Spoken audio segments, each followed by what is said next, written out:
Jadilah visioner dengan Injil.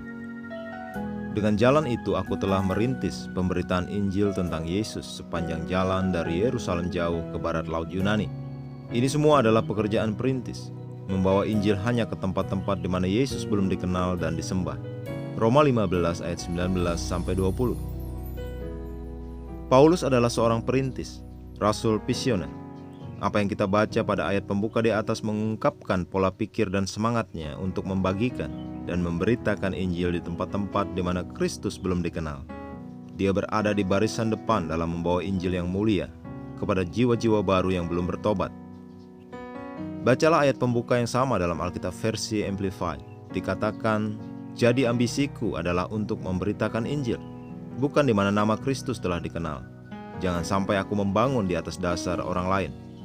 Intinya kemanapun Paulus pergi, dia mulai meneliti apakah nama Kristus sudah dikenal di tempat tersebut. Dan ketika dia menemukan bahwa Injil telah ditegakkan di kota itu, dia hanya pindah ke kota dan wilayah baru di mana Injilnya belum dikenal, dan merintis pelayanan itu. Ini adalah jenis pelayanan yang dimiliki Paulus, visi yang terus meningkat. Bukan karena Paulus mengabaikan tempat-tempat lain dan hanya mencari tempat-tempat di mana Kristus belum diberitakan. Tidak. Bacalah pernyataan yang dia buat sebelum apa yang kita baca dalam ayat pembuka di atas. Sebab aku tidak akan berani berkata-kata tentang sesuatu yang lain, kecuali tentang apa yang telah dikerjakan Kristus olehku, yaitu untuk memimpin bangsa-bangsa lain kepada ketaatan, oleh perkataan dan perbuatan, oleh kuasa tanda-tanda dan mujizat-mujizat dan oleh kuasa roh. Demikianlah dalam perjalanan keliling dari Yerusalem sampai ke Ilirikum, aku telah memberitakan sepenuhnya Injil Kristus. Roma 15 ayat 18-19. Pikirkanlah tentang itu. Teladanilah visi dari Paulus. Ambillah peta kotamu dan telitilah untuk mengetahui di mana cahaya Injil masih redup atau belum ada, dengan tujuan bergerak dengan Injil. Jika itu adalah tempat yang tidak dapat engkau kunjungi secara fisik, engkau dapat mengirimkan Alkitab dan buku Rhapsody of Realities ke sana.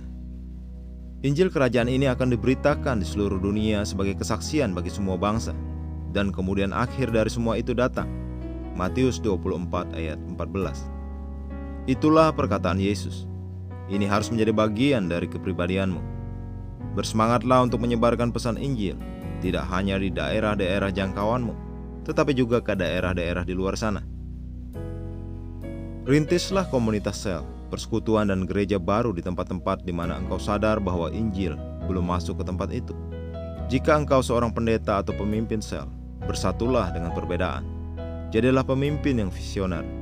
Konsepkan langkah strategismu bagi Injil. Amanat Tuhan masih berlaku. Dia berkata, pergilah ke seluruh dunia, beritakanlah Injil kepada segala makhluk. Markus 16 ayat 15. Masih ada tempat di mana jiwa-jiwa belum mendengar Injil Kristus. Perluaslah visimu dan bergeraklah cepat ke tempat-tempat ini dengan Injil. Manfaatkan setiap kesempatan untuk memberitakan Injil. Panen raya sudah siap dituai. Haleluya. Mari kita berdoa. Bapa terkasih, aku berterima kasih kepadamu karena mempercayakan pelayanan Injilmu kepadaku. Melaluiku terang Injil bersinar terang di kota-kota, provinsi-provinsi, dan bangsa-bangsa, yang menghasilkan keselamatan dan pemberian hidup yang kekal kepada banyak orang yang belum pernah mengenal Engkau. Dalam nama Yesus. Amin.